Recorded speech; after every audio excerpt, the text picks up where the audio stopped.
as you know, speak on 5 ways to conceive a painting. He immediately told me that's a smart title. So I don't know if the talk is going to be a smart or not, but at least got a smart title for once, because I know I get smart titles for my paintings. So this is 5 ways to conceive a painting, but I'm going to not show you just 5 paintings, I'm going to show you more than 5 paintings. So for each way, I'll show you maybe 2 or 3 paintings. The thing is that in a sense, each painting is unique and each painting is conceived differently. But I do think that each artist generally has some typical ways in which he goes about his work. It might change over the years, but it does follow some kind of a pattern. And I've chosen 5 out of these ways in which I have worked myself work. And some of them are obviously more common, some of them are more, some of them are less common with me. So I'm going to start with a more common way in which I go about painting. Another thing is that instead of saying 5 ways in which to conceive painting, maybe it's probably better to say 5 ways in which paintings get conceived, because it's not as if one sets out to do a certain thing in a certain way. Always one doesn't follow that necessarily. So things happen. So 5 ways in which things happen with me. So the first way is the most common way in which I work and have worked over the years. The daily experience of the world we live in and its additive impact. You're seeing the same thing again and again. You're living the same life again and again. And the slow transformation of that experience into an image. So, an old work of mine of 1980, traveling a lot in the locals. So, getting on to the platform, seeing this local train standing in front of you, looking left, looking right, trying to decide which bogie, which compartment you want to get into, and along with these practical aspects, also noticing people, their expression, their stances. Now, all this experience was important enough for me to want to make an image of it. So, this is one example of transforming a daily experience into somewhat. I'll talk a little more about it after we see a couple of others. Another instance of an area that I was looking at almost daily for many years. I used to travel from home to my clinic, and on the way close to our house there was an Allah with some of these, the lower part that you see. And then going ahead a little bit, this used to be on the right of when I was traveling on the scooter. I was saying the next, we were looking at this image, and I was saying that this was an area that I used to travel often by. And the hills and the lower part of the painting were not in the same location. One was to the right and one was to the left. But what tied them together, of course, was me traveling, me riding my scooter and looking right and left. So it was elements like this that brought to focus the idea that transforming something daily, that you see daily, there are 2 things that are happening here. That at one level, you want your experience to get communicated. You want this experience, you want to share this experience. At another level, the way in which you go about doing this is somehow through your experience of other art, of art that you have seen. And that happens by the way in which you restructure. As I was saying, there are two things that come together in trying to transform your daily experience or your experience of the external world into an image. One is, of course, the importance or your connection with that experience. And second is, this experience is so common to anyone who's lived in Bombay that immediately it kind of talks to people. But the important thing is what goes into structuring, restructuring this experience. And to my mind, in my mind, the parallel image to this were things like the French artist Fernand Léger's City and other works from the previous period, in which what was given as real was bent, transformed, was the planes were changed. So you see the kind of three planes in which this compartment is divided. So this comes from looking at other works. So it's your experience, and you want to communicate this experience, but you also want to kind of, in a sense, the experience you've had of other works of art, you want to relive that experience through your own work. So, in that sense, in this work, to my mind, the connection to Indian miniatures is strong.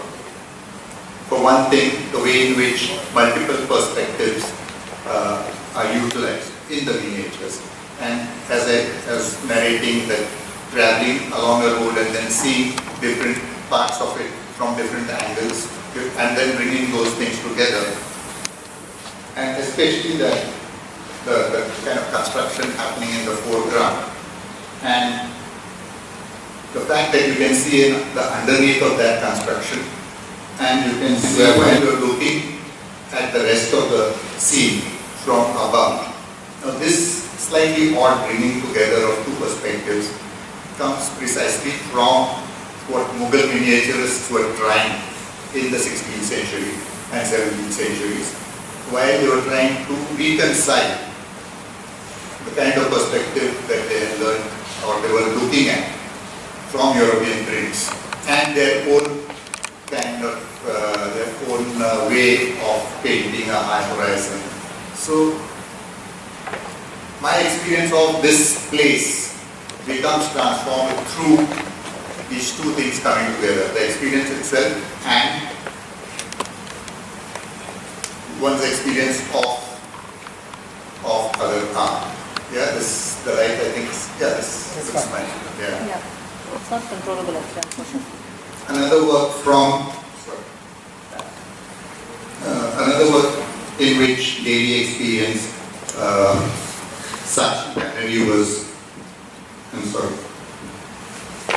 in Lower Parel, and I used to go there often, and while coming back to the station one used to see the stone bridge and the building behind it, the mill, the Dawn mill, was not exactly in that location, neither was that big sky rise that is coming up.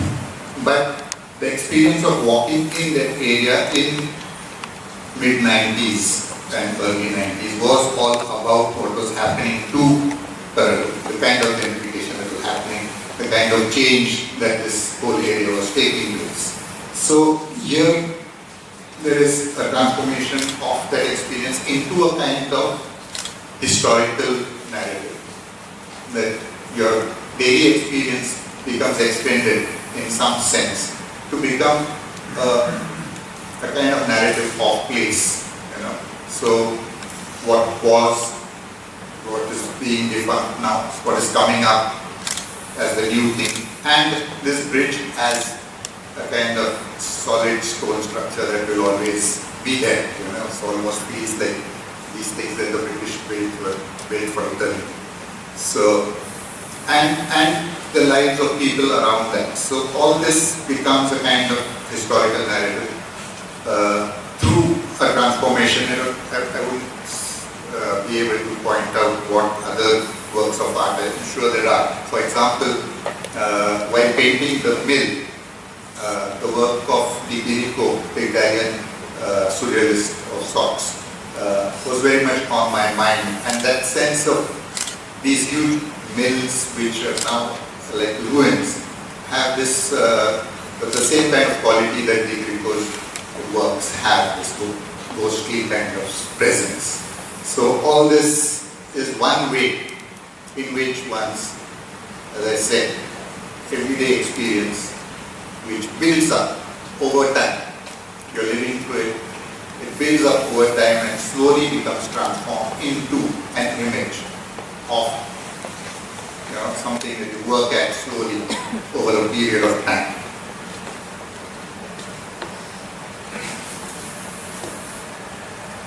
The second way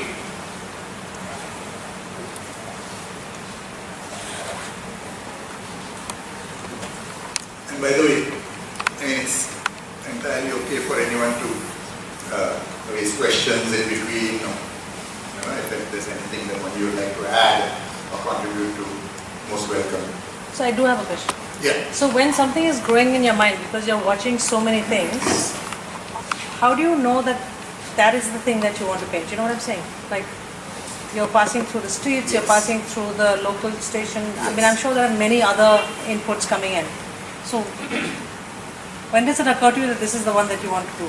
Yeah. What happens usually is that one is making drawings and sketches, especially in the early period. I was doing a lot of drawing and sketches. Now I'm doing less drawing and I'm taking more photographs. But with either of these, one is making record of things continuously.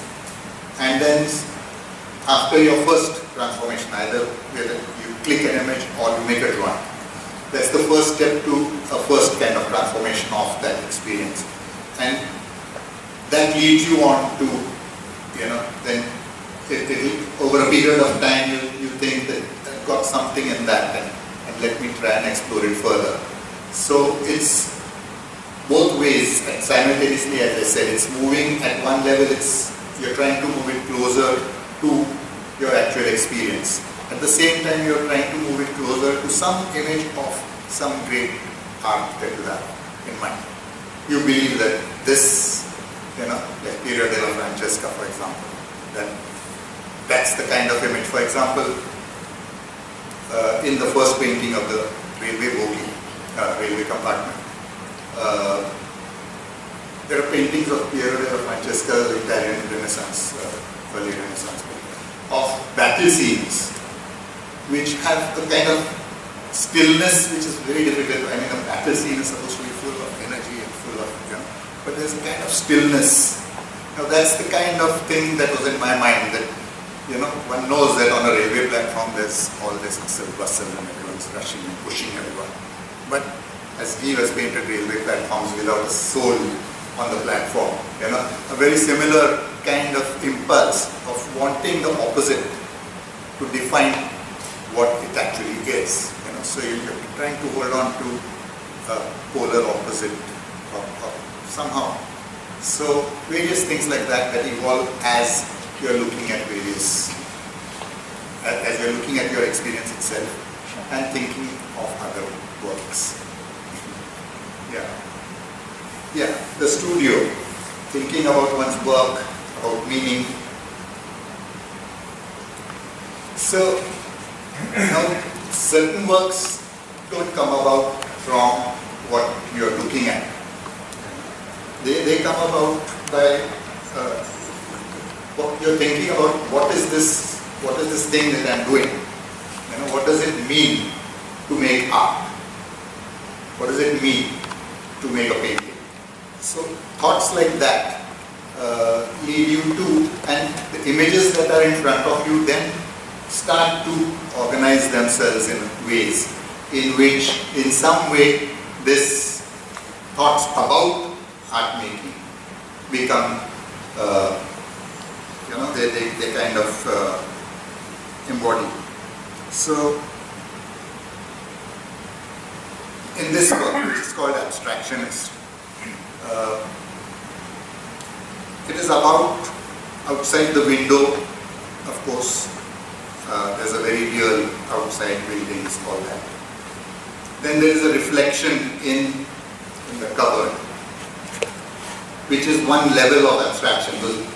The reality outside has become abstracted in that image, in that reflection in a sense. And then there is that drawing which the artist is supposed to be doing, which is a totally abstract, non-representative thing. So the kind of thought here is that what is happening here? What is happening from reality to an abstract image on paper? So is there less of reality in the abstract image? And is there more of the artist in the abstract image and less of the artist in an image of reality? So what is the connection between these various things, this transformation of reality into art? How does it happen? What are the various? So representation, the idea that you make something real, as real as reality. Two, you make a symbol of reality. All these different phases of transformation. So there are three phases here, and one wonders what each phase is, in the sense, three steps, from the abstract to the real. So it's a question about what representation or realism means. Similarly, there is another work from the same series, which is called Difficulty in Telling the Truth. So it's about various things, and it's, for one thing, it's about self-portraiture and the difficulty of making a truly a self-portrait that really can expose yourself, in a sense. But it's also about painting. The difficulty, because you're always going to be using a language, you're always going to be within a language, and you're going to represent something that's outside. So there is always going to be a gap between that representation and reality. And ways of realism is a way of trying to bridge those gaps. And it always fails, of course, but it fails in ways in which we don't mind, because it tells us something else about reality. It gives us another representation of reality. So the questions of, for example, there's a small white spot at the corner of that cell. So it's a palette. It's painted as a palette, and there is a blob of white paint on that palette. Now the question of what that white blob of paint is. So it is two things simultaneously. It is actually, in the painting itself, it is actually a white blob of paint. You can see that it is a white blob of paint. But it also represents a white blob of paint. So what's happening here? What's slipping? There's some slippage that's happening between these two kind of, use a big word, ontological states. But there are two things, and all representation involves this kind of slippage. So these are one kind of thought about art making. So paintings like these come from, not from looking at reality, but come from thinking about what you are doing, the way in which you are painting. Excuse me, can we go back? Yeah. Is it possible that that blob of paint is also giving us a comment or a hint to read your reflected self-image? Like, just as a blob of paint is itself a blob of paint, the question that arises, is Sudhir Patwardhan's image the same as Sudhir Patwardhan himself? Is the same as. Is it the same? Is it the same? Yes. I think. And then of course, one is drawn back to the title, the difficulty of speaking the truth. Yes. So where is the truth? Is it in Sudhir Patwardhan's image of himself, Yes. or in Sudhir Patwardhan himself? That's right. So it's wonderful how a small thing like that can lead one into all kinds of readings into the painting. That's right. Yeah. That's very. So for example, the window. Yeah. There are two windows. Yeah. Both are, of course, in the painting, but one is a real window and one is a painted window. What you see in front of you is actually a canvas on which the painting has happened. The painting within the painting. So you see one window which is a painted window and one similarly to a real artist and a painted artist. So these kind of double things, and very rightly as Deep says, that it questions the reality, the status of. There are other kinds of questions that an artist faces. For example, is the right to represent someone? What gives him the right to represent someone in a certain way? That person does not necessarily agree with that representation as a self-representation. The person might reject it. In portraiture, it's common that someone might reject it, and this is not my goal. But in all kinds of things, the way in which we represent the poor, the way in which we represent the rich, the way in which we represent anyone. So people will question, and what gives the right, what gives the artist the right to do something, to transform, to change reality, and also what is happening simultaneously is that reality is changing him. So these two things, these kinds of the moral aspect, other than the kind of strictly philosophical aspect of what representation means, there are moral issues in representation. And this all artists, and not just artists but journalists, photojournalists, everyone faces these. For example, classic example of photojournalists who are taking photographs of a calamity. So what is this like? Is it right for him to actually leave his camera and go to hell? Or is it important to record this? So questions like this. So what gives artists the right to do what they do, which is to make images of reality? So this is a question that each artist has to keep asking himself again and again. So these are other aspects which lead to, this is a painting called The Model. And as you see, it could be the same lady who's sitting and standing. It could be another one. The image that is evolving on the paper in front of the artist is really something as if it's completely different. It's completely whatever. It's more like himself than like the model. So this making more like oneself rather than reality, in which artists are always doing. They are remolding the world in their own image. What is the moral, what is the ethical issue in this? So questions like that. So this is another kind of area in which paintings, you start thinking about a painting, you start thinking about images, you start thinking about what you are doing. Basically, when you start thinking about what is the meaning of what you do. Another important kind of way in which works get done is memory, dealing with the past and reimagining and restructuring remembered moments, remembered feelings, remembered disquiets, whatever. And you go back to these and you restructure them. You're retelling, you're changing, of course. It's not exactly how it happened. It's never exactly how it happened. Your retelling will always change that. And the importance of being able to come to terms with. It's always a question of coming to terms with something, and it's usually after, like when it's nothing much can be done. You know, they usually become wise much after the event, and it's that at that time that you make art out of life. Unfortunately, that's another aspect of an artist's kind of, is always like too late.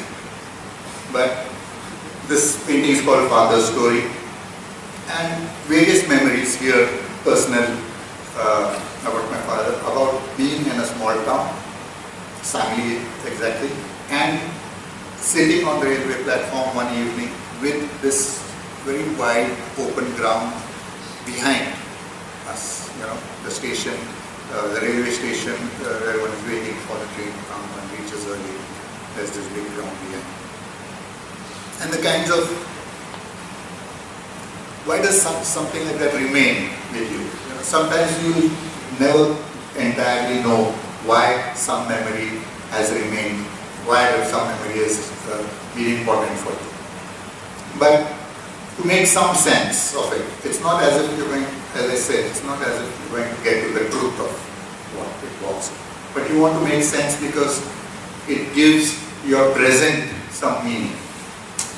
And in a sense, all history, I mean, these are small personal memory paintings, but a large section of art, a large body of art is history painting, you know, throughout the European context and even in India, the Mughal period.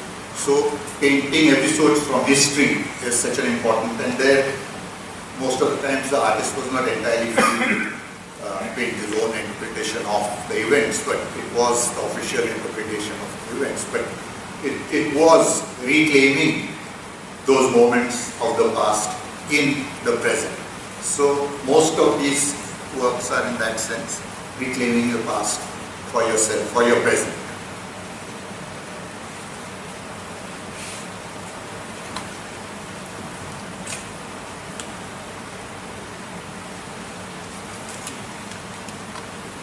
That small photograph that I had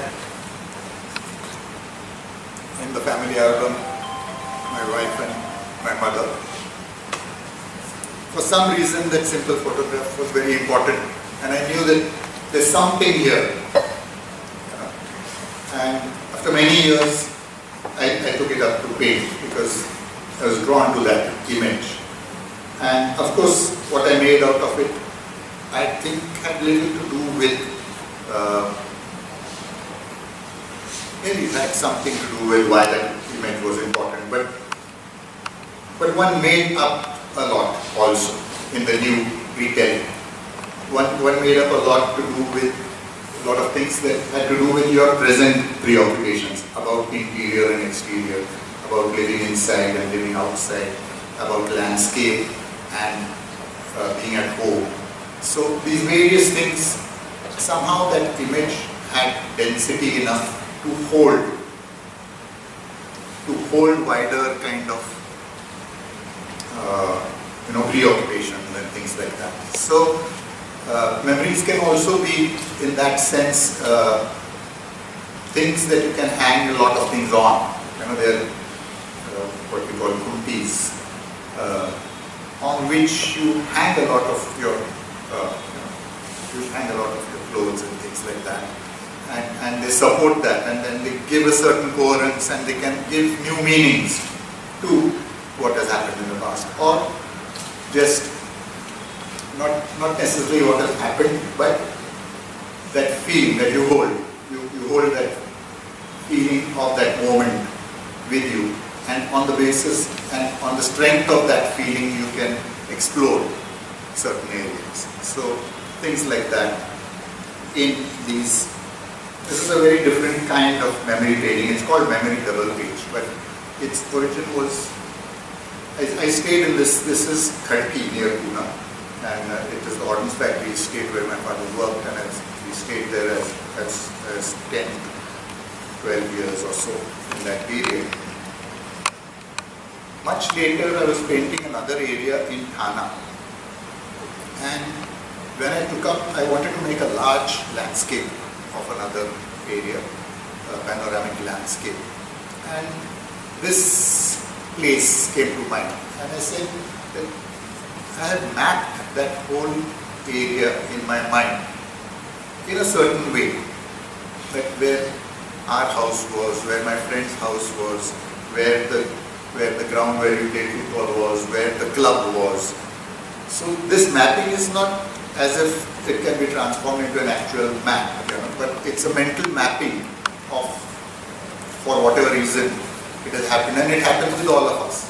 Areas in which we have stayed, we know, if we think of, we kind of can trace our fingers like, yeah, that way, which doesn't necessarily mean if you follow that, you'll get to that place. But in your head, you will get to that place. So that kind of mapping. So I went back to that place, and luckily, being a kind of central government colony, it had not changed much. So I could re-photograph it, and I did a painting of it, but I did the painting on the basis of the mental map that I carried all those years as a child, from my childhood. And that led me to approach the new painting of the new area in a way which I would not have if I had not gone back to this memory. So memory, in this sense, it allowed me to kind of explore the workings of one's mind in terms of the way in which geographically we kind of trace our walks, our cycle or scooter or whatever, the way in which you travel. I think it's getting, probably, I don't know if it's getting easier or more difficult, but as you travel on the freeway and came in 20 minutes from South Bombay to here, I don't know how all those maps, I'm sure they are taking place, but for children who are doing this today, are traveling, buzzing around the city, very different maps will emerge in their mind from the kinds of maps that we have carried of our places where we have stayed.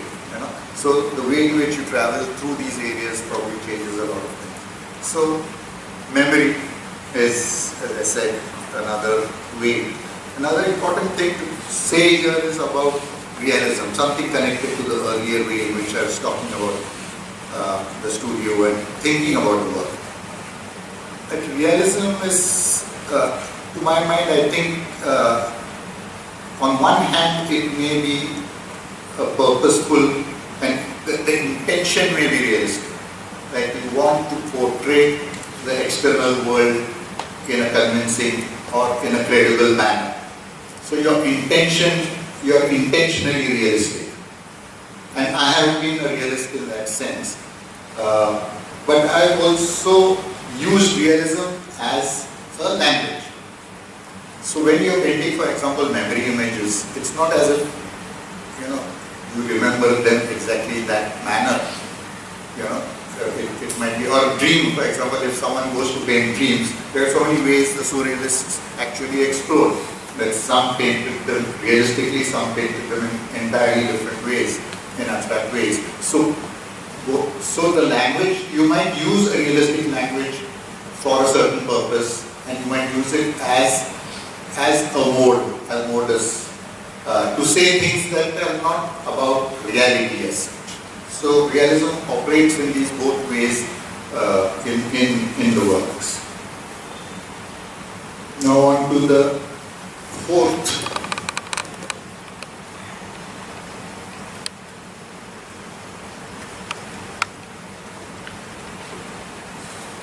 Artists, like all other people, do a lot of other things, read a lot of other things, see movies, see the TV. They're interested in a whole lot of things. Now mostly all these other kind of interests get into their work indirectly. Music, for example, some artists are deeply interested in music. It will get into their work in an indirect way. It will be a kind of substratum in their work. But at times it might enter into the work more directly. And this is a work I did last year, and it's a kind of work that I had not, I think, actually tried earlier. It was an invitation to participate in an exhibition, the Kochi Biennale, and there was a curatorial note which suggested that the painting should be along these lines, in the sense to deal with a certain subject. Now, generally, artists of my generation and our generation before us were a little averse to someone telling us what to paint. Now, the curators kind of, are always telling people that they expect that the work should be about this and that. I think it's working out fine, probably, I don't know. But for me, this was the first time when I said, okay, let me try this. The note was very interesting, British color. Curatorial note was about, on one hand, it was about exploration. Maritime exploration in the 17th century and 18th centuries, and migration of people. And it connected to space also, space exploration. So the note was very broad. In it, I found lots of interesting points to connect to. One of the points about exploration that I found very interesting, around this time when this thing came, just before that, I had become introduced to Ruti, to the poetry of Ruth Patel, and had heard her speak and had read her work. And the thought that migration, moving away from one place to another, can be as important a biological need as settling down. This was somewhat, it shook me somewhat, because I always thought in my mind, or not thought actually, but it was there in my mind that people settle down, basically. Unless they are forced, like this inertia kind of physics. Unless you are forced to move, you will be in one place. You want to kind of live a certain life, you want to be in one place, you want to build a home, you want to build a community, you want to build a language around that. There will be languages, there will be dialects. That's how history has grown. And migrations are, earlier I thought, that maybe they are like forced migrations. Okay, that happens at times. But this view was different. This view was that migrations are as essential, not just for humans, but for birds, for animals, for everyone. They just move from one place to another. So this was one connection. The second question was, the connection was to language. And this strange idea in the story of the Tower of Babel, where a certain people come together and start to build a city and a tower. And they are doing this because they share a language. They understand each other. And this makes God angry, that now they can do what they please. Therefore, He comes down and destroys their language so that they may not understand each other. And this is what initiated migration, and He spread. It's a quotation that I put up there. He says that this is, and the Bible says that this is what created people moving and spreading all over the earth. So this strange idea that language, somehow, and always when one thinks of home, one thinks of language in the sense that language, you are at home in language. You are at home in people who speak the same language. You feel outside. You feel an outsider if you're among people who speak another language. So this idea of home and this idea of migration as two polar opposites in which this whole history of mankind is somehow kind of. So this painting draws on this various kinds of ideas and quotations. So it was painting in which I used a lot of quotation. I'm sorry, I went back. Okay. So this is an image of people escaping a desert village. They're being forced, of course, like what is happening in the Middle East and what's happening in Syria and all that. At one level, it's that. At another level, you see an African woman with a child and somehow hints at the original migration of the human species out of Africa. There's a totemic hole in the forest there, which is a quotation from an artist. There's another quotation from this. And Ruth Patel's poem, which is a very beautiful poem. Should I read those lines for you? Please.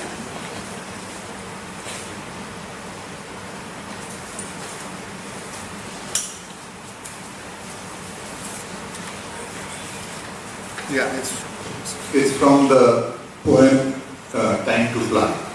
It's jumped. The painting jumped. Oops, yeah. It's in the book Mara Crossing, and you probably have heard of this strange happening, that the Mara Crossing in Africa. Okay. You go because the cold is coming. Spring is coming. Soldiers are coming. Plague, flood, and ice age, a new religion, a new idea.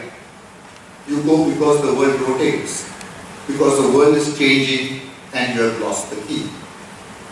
You go because you have the kingdom of heaven in your heart and the kingdom of hell has taken over someone else's heart. These are 4 lines from the beginning of the poem. So that quotation and this image of migration in the right panel. This is, of course, I repainted, and I love to do that. Peter Bruegel's painting of the Tower of Babel in the foreground, and Taklin was a Russian constructivist who had a model of a car after the Russian Revolution. It was not built, but it made this model of a car which would have been taller than the Eiffel Tower, steel and glass, as a monument to modernity and as a monument to socialism and communism. So those 2 cars, which are in a sense emblems of man's power over nature. And I could also read the extract from Genesis. It's very, very powerful. And the Lord came down to see the city and the car which the children of men builded. And the Lord said, Behold, the people is one, and they have all one language, and this they begin to do. And now nothing will be restrained from them which they have imagined to do. Go to, let us go down and there confound their language, that they may not understand one another's speech. So the Lord scattered them abroad from thence upon the face of all earth. It brings kind of shivers, you know. Wrath of God, whatever. But that image, this idea of language at the center of what we are as human beings, you know, the way in which we relate to the world, the way in which we understand the world, is all through our being able to use language. This connects us to the world, but it is also an enclosure. The world is outside, we are inside language. So, the third panel. So in that second panel, is it like a representative portrait, the geographical thing was? Absolutely, yeah, I'm sorry. Was that? That's Fort Kochi. It is? It is. That was like I would say, in a sense, homage to Riaz and Bose. That how to do this, bring all kinds of languages of art under one roof, bring all that was scattered all over the world to bring it home. Nice. You know? So that was the good. shape is like that. It is. It's very much good. Thanks to Google Earth. Yeah. And in the first panel, there's a filament on the side, flame in it. What's the total? On At the back. Behind, yes. That's an image from a painter, Jyoti Basu. He's a painter who's painted some fantastic futuristic as well as mythic. You know, the works are simultaneously futuristic and mythic. And they're very strange works. So you quoted for that. The second one on the right, there's a spiral like DNA. Yeah, that's the DNA rising out of the sea. All life started in the sea. And it goes on into the third panel, into space. Yeah? So, space exploration, man, you know, now it's not just like getting from Europe to Asia or Europe to the Americas. It's Mars, whatever, Venus, everything. So, here, Do you have an Escher staircase? pardon, That's that Escher kind of there's staircase. the Asia thing. Yeah. Yes. I come to that, right? Yeah, I think I need to read these quotations. No, as I said, there are two views of science.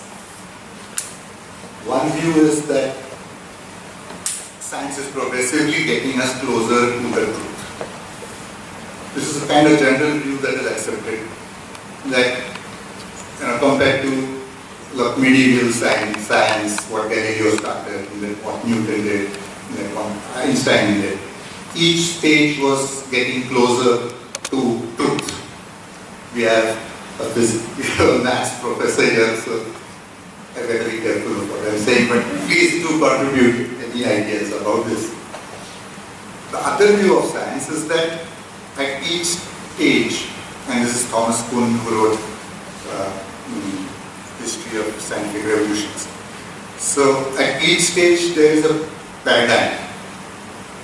So you understand the world in a certain way. Then something happens and you move beyond that. And then you restructure your paradigm to accommodate the newer view. So you're moving from one, let's say, language to another language. Now whether each stage is getting you closer or not is an open question. So these two views, on one hand, there's a quotation from Carl Sagan, who is very popular 13-part series on the cosmos. Carl Sagan's view is, if we were to receive a radio message from an extraterrestrial civilization, how could it be understood? We believe all the possible technical civilizations in the cosmos, no matter how different they are, must have one language in common, the language of science and mathematics. The laws of nature are everywhere the same. Quite clear, sharp, this is the view. Against that I quote Claude Leb, whose Solaris, I think many of us have read or seen, science fiction writer.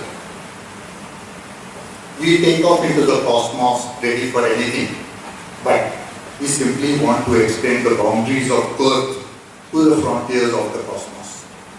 We have no need for other worlds. We need mirrors. We don't know what to do with other worlds. We are searching for an ideal image of our own world. So, are we getting anywhere? Are we not getting anywhere? You know? And Thomas Kuhn. That question, what must the world be like in order that man may know it, is as old as science itself and remains unanswered. So we don't know. Okay, so that's what. Anyway. And coming to Escher. Well, that is an Escher drawing. It's called stairs. What kind of stairs? I think it's called. I forget the name. But there are stairs in which, even if you climb or if you descend, descending and ascending stairs, you come back to the same place. This can't happen in reality, but it does happen in nature's drawing, and it looks convincing. HR is using a language of perspective. Now, perspective is a language to represent the three-dimensional world in two dimensions. Now, HR is playing a grammatical joke, right? What he is doing is, he is convincing you that this is how it is, but you know that this can't be so. So you are stuck. Wittgenstein, a quotation below that, is a quotation from Wittgenstein, who says, why do we feel a grammatical joke to be deep? And he says in the context that it exposes the gaps in language. Grammatical jokes expose gaps in language. You are continuously trying to penetrate language and grasp the world in itself, but you will always fail to do so. So that is Wittgenstein's take about that language is a game, in a sense, it's a way of life. And you cannot kind of give fixed meanings to things, and etc. But I don't know how mathematicians, I'm sure, will not agree to this view, because I think there is lots of philosophical debate even now going on, whether this whole postmodern philosophy has taken this to an extreme in which they say, there's nothing outside language. Now that's an extreme that we surely know that there's a world outside language. And do you understand it? You do understand it. I mean, you your food, you make your tea, you fry your eggs, and you do all kinds of things on the basis of scientific knowledge. So I'm surely there is some connection there. But maybe there are areas that are still. So, to come back to painting. Now all this... Was Wittgenstein aware of Escher's work? I don't think so. It didn't come through it. Yeah. It's amazing. It is. Yeah. Somehow Escher was, he's only been taken seriously by a few scientists, and generally artists and other people have kind of seen him as a clever craftsman who's kind of, optical illusion. But this whole question of impossible worlds, like now, there is a whole theory of impossible worlds, that you can construct worlds that are not possible, but you can construct them scientifically. So what is their status? Those kinds of things. So now this is obviously not subject matter for painting. So this is like, I allowed myself all my other interests in science fiction and this and that and all that. Okay, what to do with it? Okay, I quote. I use quotation, I use images, I use other people's images, and let's get that to the hood. And make a painting that, to me, says something about my general problems and preoccupations and questions that I have in my mind. I cannot write about it, so I make a painting, whether it holds or not. By the way, there's another, this last, it's interesting, these figures, for example, where do these figures come? They're from Michelangelo. Michelangelo's ceiling, in my mind, when I think of this dance, the ceiling has figures like that. So these astronauts are there. And one of them is kind of slipping this disc, gold disc, which I don't know if you people know. Voyager 1 and 2 are now, Voyager 1 I think is past Pluto. It's gone beyond into interstellar space. And it carries this gold disc with record of human science, voices, music, and a whole lot of things. In the hope that if an extraterrestrial civilization discovers this, they know they can plot where it came from. So this romance of exploration, it's obviously it's romantic, but I mean, no one got here without the romance as well. I mean, no Vasco da Gama didn't get to Cochin without the romance and things like that. So whatever. So okay. Now let's get beyond and into the last. Get back to reality. So the last way in which one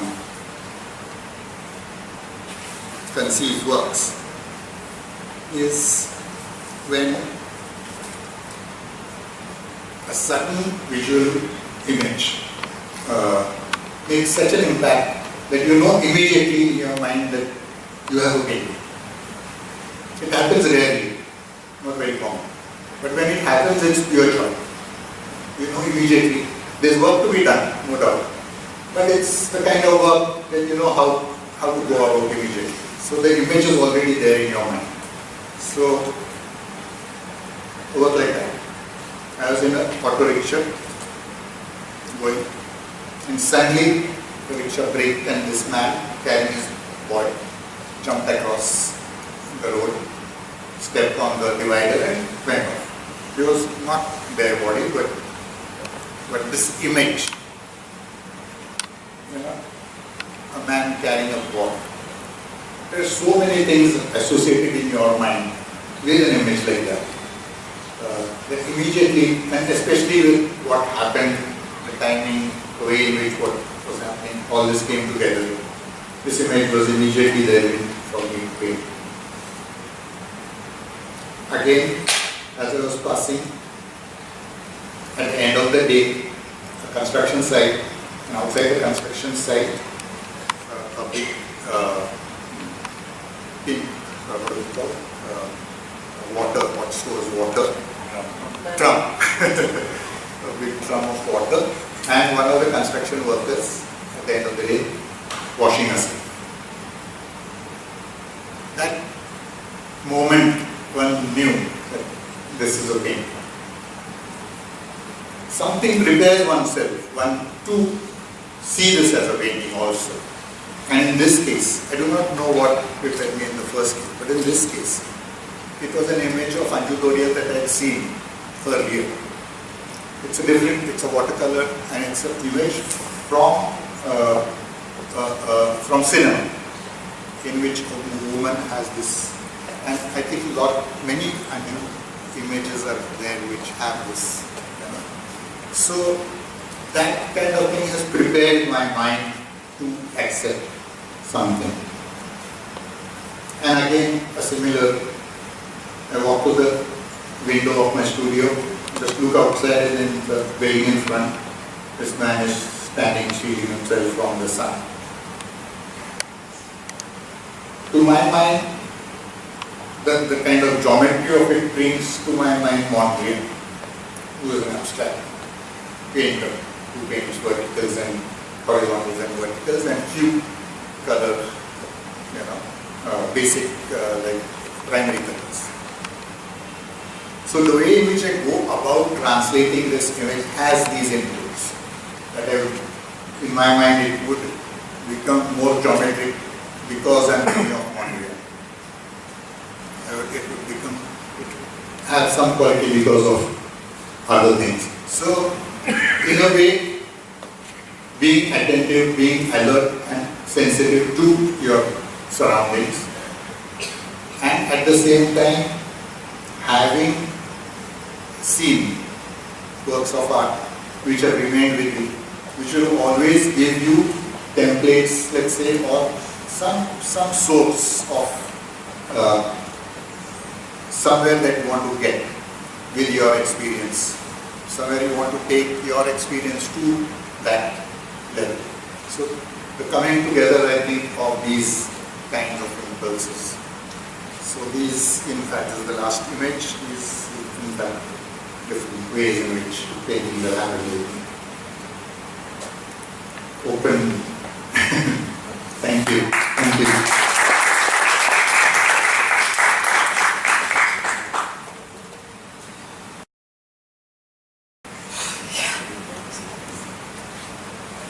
Any questions or anything? I know. I really know. Lots of processing happening. But one of the things I've always loved, and it just shows up so beautifully, is, I don't know, I feel when I see your work in so many of them that you've got this moment between a before and after. Like there's so many works where I feel that there's a like not this one, but many of the ones you've shown, I always get the sense of a infinitesimally small stillness of moment that has been, I don't know, I mean, looking at this was just coming, yeah, there is a, Yeah. and even in your train one, when you're talking about the opposition, there's so many where you know that I've seen the other one that you have the lady in the auto rickshaw also. And it's clearly, there's a, something, like there was a movement, but you got that thing in the movement and it's, I don't know how to express it, it's just something I love, it's just it's a stillness when you know there isn't a stillness, I don't know how to Flash explain of our lives as well, because we live in the same city, we see these sights, it feels like you're seeing it, we're seeing it through your eye, but still experiencing it. Yeah, I think that's, yeah. And what you're saying, that, I mean, that's something that about painting that I like, that it cannot move. Huh. It has to be that particular moment. And since I paint what I see, and since I paint, you might call scenes, of what's happening, it necessarily has to be a moment within a narrative, with the before and after. But it has to be a moment which can hold these kind of... Even your father, that image, like the... Yeah. Obviously paintings don't move, but when you were speaking about the Renaissance paintings, and I was thinking of the stuff you see in galleries or you see on walls. And there are paintings which are still trying to show you the sense of movement. When you see the war scenes and stuff, it's trying to actually evoke that sense of dynamism and movement. And here I just feel it's like completely the opposite. It's like it catches that moment that you can't actually catch. Like when I'm watching it, I can't actually stay with that moment because it moves so fast. And I don't know, it's just what I always, I really like seeing that.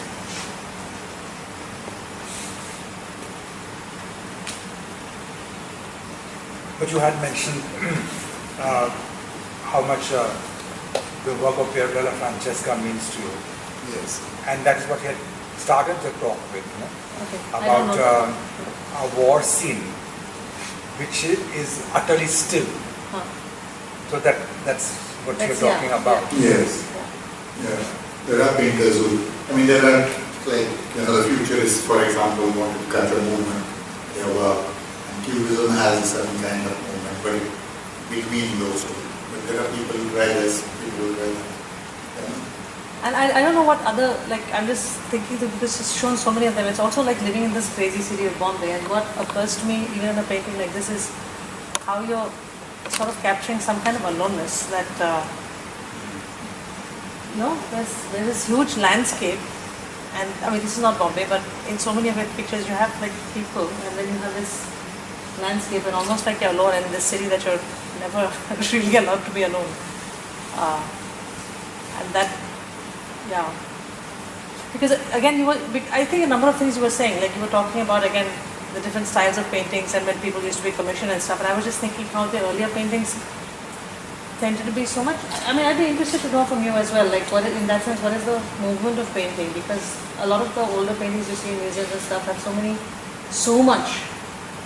many people in them and crowd scenes, and recently when I was in Florence, I saw a wonderful painting of in the academia. No, in the academia where David is, there was a painting of the crucifixion, and it was a painting, but there were just so many people who were dealing with the crucifixion, and suddenly it occurred to me that's what it must have been like. It couldn't have been just Christ on the cross in that sense, and it really got me feeling about that sense of crowd that was there, and I just thought and then I see these paintings where you have cityscapes and you have these individuals, and that sense of people is changed.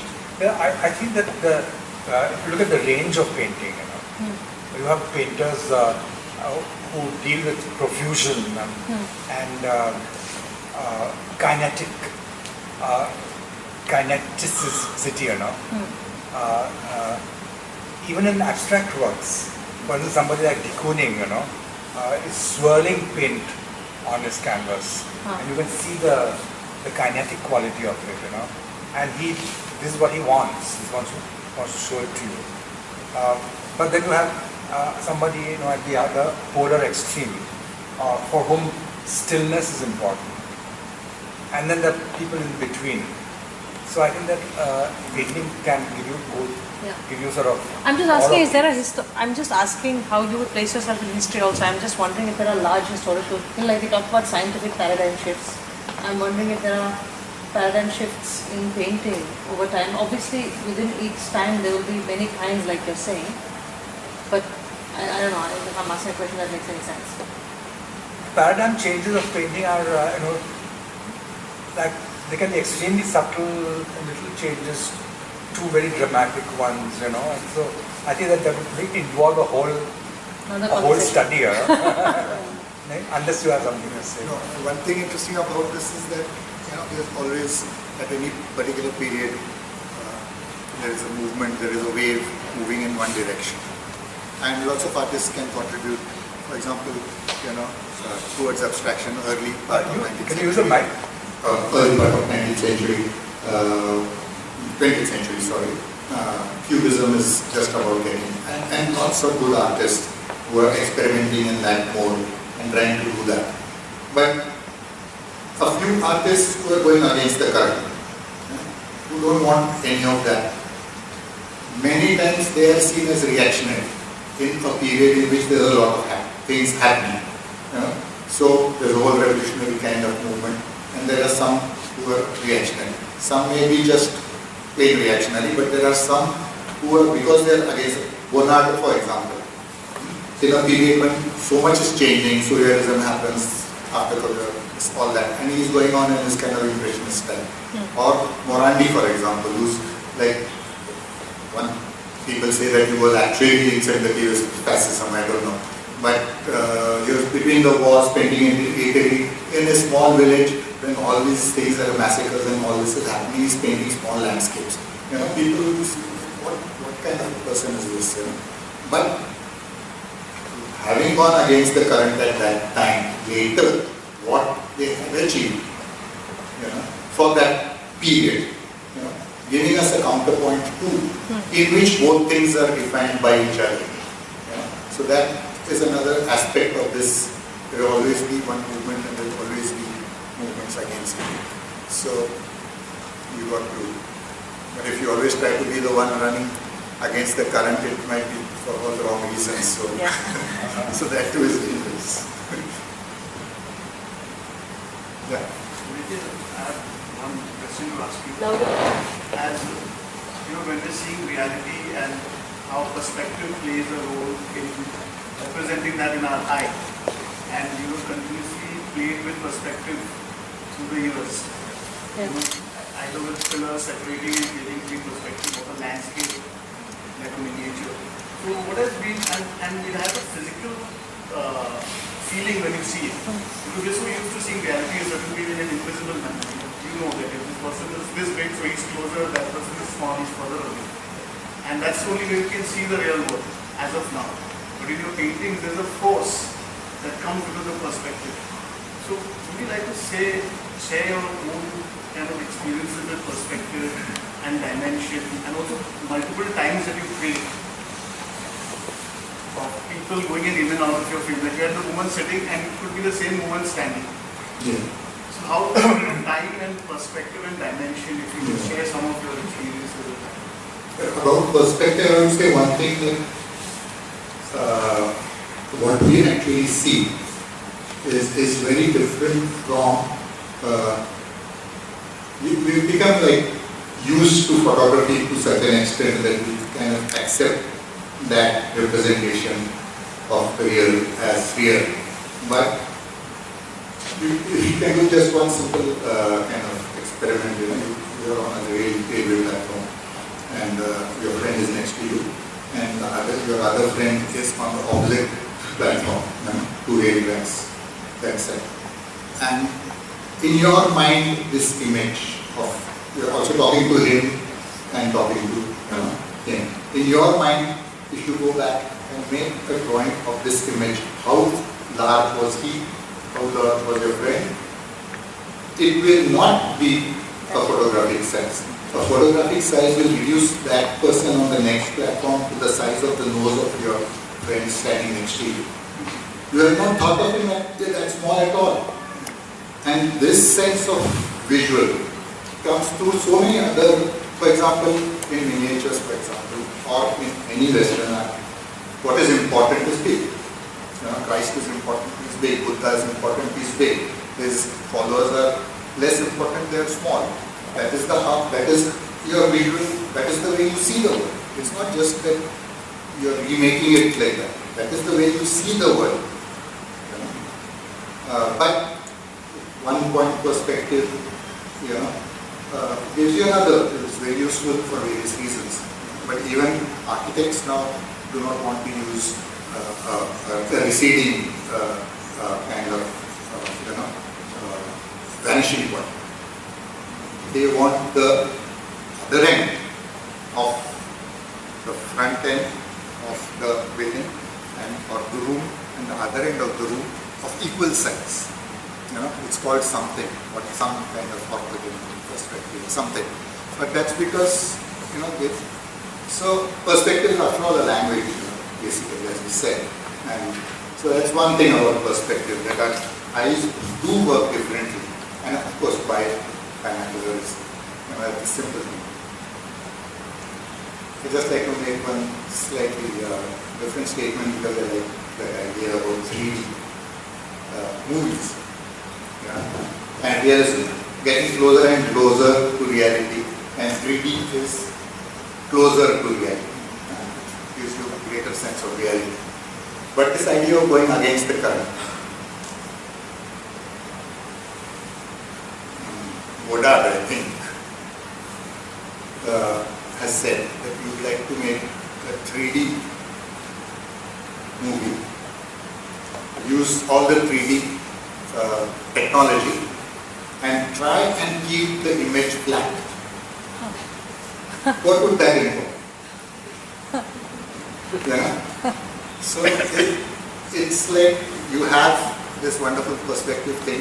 How do you change it to come closer to your, so your sight is a complex thing, so it's not. And the other thing about time is, as you said, at one level I did say that I like that one moment. But it is true that in many, and it has a tradition in miniatures, of course, and even in Western painting, the same person is represented in various places with a timeline. So the whole story, so a narrative is evolving in that. So you use that device for various reasons. More psychological complexity, just as a narrative thing, a historical narrative, whatever.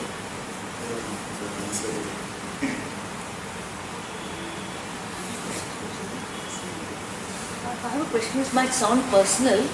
One of your latter day shows, you had either spoken or written about that point in time when you became a grandparent and you chose to paint certain themes. That time, you also wrote about it. Would you like to say something about it? Because it took me by surprise having known you over the years. And you've also spoken about it. And you had a show at that time. That's right, yeah. It was in 2010, I think. It's called Family Fiction. In 2007, I had a show which was called Sighting the City. And it was very much about the city and continuing the way in which I had the subject matter that I had always painted. With one difference, that there was much more violence in that work in the 2007 show. And this was something that was growing on. It's just that, and it's various things. It's the city that's changing, it's you that are getting older and you no longer have the stomach to kind of, take all that is happening, all the changes that are happening. So there is a kind of withdrawal from the city. I was feeling that I'd like, if I want to paint a city, I'd like to paint it also from my own space. Looking at the city from your home, from a window, rather than being on the street. So there's a kind of withdrawal there. And at that time, of course, our first grandchild was born, grandson was born. And then there were thoughts about family about this, I mean, this father-son, grandson relationship. I thought that when you have a grandson, your relationship to your father changes. He may no longer be alive, but the way in which you think of your father changes. Because I think you're on a different, in the ladder you're on a different step now. You know? So the way you look at this changes, and that perspective brings various kinds of, so that period, and to some extent I'm still with that in a sense. Painting more personal things, painting family and people you know. You know, the confidence to speak on behalf of others which you have when you're 30, you know, leaves you after some time. You become like, you no longer take on to speak for. And also ideologically things have changed. You know, at one point one had the confidence to say that you're a spokesman for the working class. You cannot any longer do that. So all this.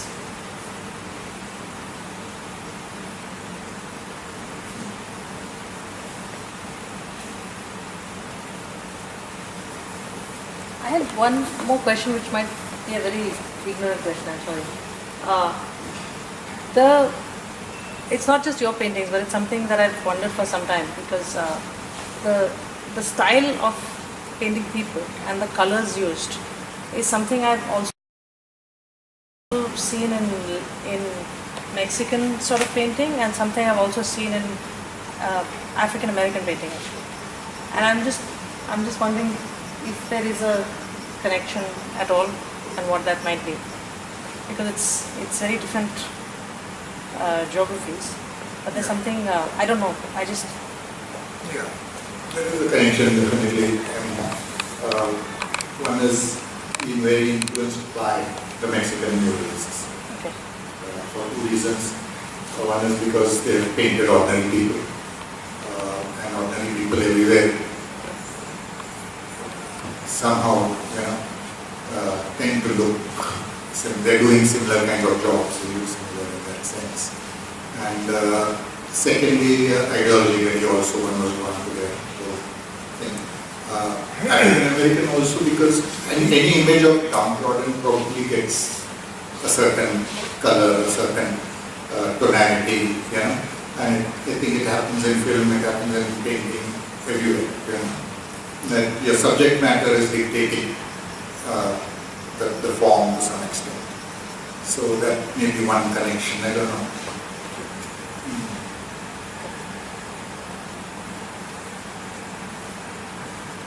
It can also move the realism, if one takes that as a base, but then when it becomes a kind of protest, protest images, then they become more expressionist, then they become more stylized. So even within Mexican painting, Orozco is very different from Rivera. Siqueiros is even more, violent and thing. Even the African American painters, there are people lots of them who have used extremely stylized languages, which come from African backgrounds, because the whole history of image making within Africa, the very elongated figures with, so those cultures, those come into African American work, so various influences.